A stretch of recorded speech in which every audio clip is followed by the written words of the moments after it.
Welcome back to Papé Toolkit. Today we're going to go over the 3038E compact utility tractor. Let's get after it. Like always, I'm very excited when John Deere comes out with new equipment. This year they've kind of made a minor refresh to the 3038E. The 38 is the horsepower, so there's about 38 horsepower. It's just a little bit below that, but obviously to make it easy, they just go up and they round up to the 38 horsepower on this tractor. That is the horsepower rating at the engine.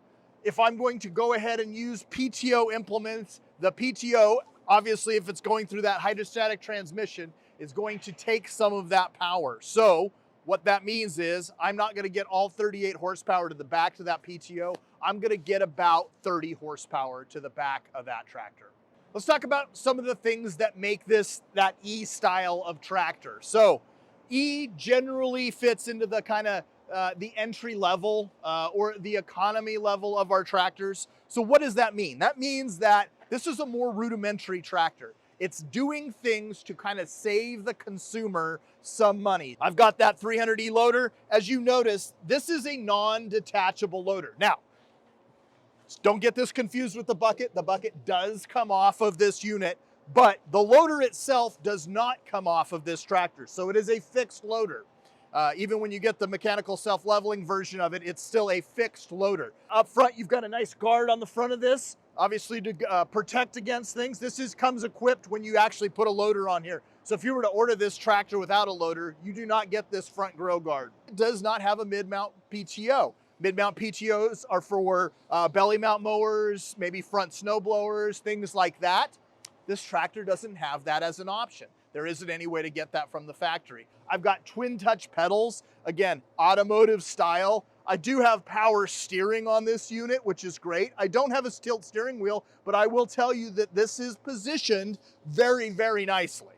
So, all of my controls are well laid out. I've got my PTO engagement lever that's really easy to get to. I've got a convenient step up into the driver's compartment of this unit. I sit down on my seat. You're going to notice I didn't see a lot of suspension on this particular unit. That's because, again, a cost savings measure on an E-style tractor is that I do have a little bit of suspension under the seat, but it's not as cushiony as some of our R tractors. I've got my 3-point controls off to my right-hand side. Very, very simple to use. I do have a position selection lever that I can set it back to the same position every time. So if I'm doing some tilling, I can set that level to about, if I'm going down 3 inches, I want to go down to 3 inches every time. I set my control knob and I go back down to 3 inches of depth. You've got a great compartment here for tools. Right now we store the manuals in here. I do have a hydrostatic transmission selection on this side. Got a high-low transmission. Let's talk about the elephant in the room. Some of the competition has 3 position on their hydrostatics. I used to own one of the competitors. Oftentimes, the way that this unit is geared, or the way that the hydrostatic is tuned in this particular unit, I don't necessarily feel that I need a 3rd position. I can do most functions in the high or low position, whereas some of that in the high range is just literally a travel gear. So I can do all of the things that I would need to do with 2. I do have a differential lock on this unit. If I'm starting to get stuck or starting to get some wheel slip, I have that differential lock. This is a 4-wheel drive tractor, so I have the ability to engage 4-wheel drive. Again, most of the time with a loader, I probably don't want it without a 4-wheel drive, especially here in the Pacific Northwest where things get a little bit more soggy. Definitely that 4-wheel drive comes in really nice and handy. Let's talk about the big one, right?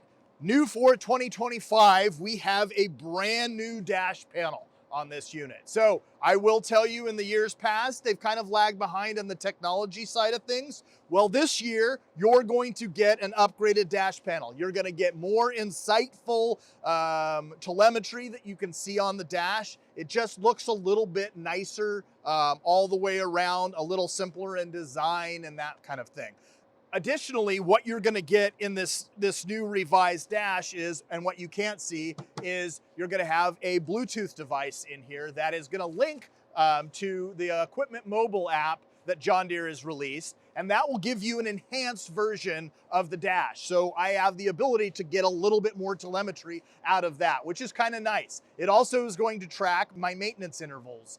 So I know when I actually need to have my tractor serviced. So that's really awesome. Again, coming into the nice 21st century, I really like those kind of enhancements. They've had a version of that in the past, but you've had to pay extra. On this 3038E, that comes as a standard option, which is awesome. Moving to the back, we've got a rollover protection system. I do have the ability to fold this down. I can position it in a couple of different positions. It's an easy pin system. I've got some lamps on the side of this unit. You can outfit this with some lamp guards. That is a common accessory that we see on there. On my right-hand side, I do have my PTO engagement lever. We talked about that already, but I do have a 12-volt charger on this side as well. Notice where the diesel fuel is gonna go in this machine. So this is where we put our fuel in here. You've got a nice tethered cap, so I'm not gonna lose it.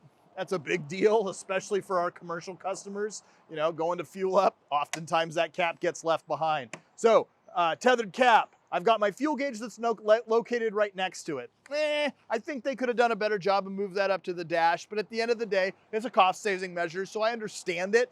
I like that the fuel tank is integrated back here. I've got 7.5 gallons of fuel capacity on here. A lot of fuel. I get a good full day's work out of that. Again, we've got the ROPS. We talked about that a little bit already. Moving down to the tires. This tire is this is the bigger size of the R4s. So this is I've got two sizes of R4 tires that they offer with this tractor. This is the bigger size, which is pretty nice, right? I do think that this gives you the maximum flotation. So if I'm gonna go into some muddier, superior lands, I do particularly care for these. I also like that I could add a lot more ballast in this size of tire. So again, there's a couple of reasons to choose this one. I do like that size of tire. 3-point linkage on the back. You can see I've got turnbuckle style adjustments on the back of this unit. A little bit more rudimentary, again, keeping in step with that economy version of the tractor. It's a little bit of a cost savings measure, but what I would say is if I'm wanting to get that one kind of value upgrade, maybe an iMatch quick hitch on the back of this. Again, I don't have to do a lot of adjustments with the iMatch quick hitch. I'm able to just back up to my implement, hook it on, makes it super simple. So that was one that I don't think I would leave off the accessory box when I'm checking boxes on this machine. I like the iMatch on the back of this. You can see we've got a wonderful integrated hitch on the bottom. So I've got that adjustable hitch on the bottom of there, so I can use that to pull a trailer. And I've got a nice place for tie downs as well on this welded in hoop. So that's really nice as well. Again, beautiful little back end on this guy. I will say that I can outfit this back here with about 5 to 6 foot implements. You know, that 38 horsepower is going to give me that capability to go a little bit bigger with those implements. But 5 foot seems to be about standard for the back of this unit. I think that's going to sum it up. I hope you've enjoyed this content. I've really wanted to get after the 3E lineup for a while. This 3038E is a great fit for a lot of consumers. We sell a ton of these. I don't think this is going away anytime soon. I think that new Bluetooth capability that's coming straight out of the factory is going to be a really, really nice seller for us. Again, it's convenience, it's value, it ticks all of the boxes. A great and a simple one, right? It's a simple tractor to use. If you like this kind of content, please like and subscribe to our channel. Please follow us on Instagram, follow us on Facebook. We enjoy having you as a part of our Papé family, and we enjoy having those conversations and answering those questions for you. If we can help out, please comment down below, and we'll see you again next time on Papé Toolkit. Hi, my name is Jason Hughes. I'm a territory manager out of Eugene, Oregon.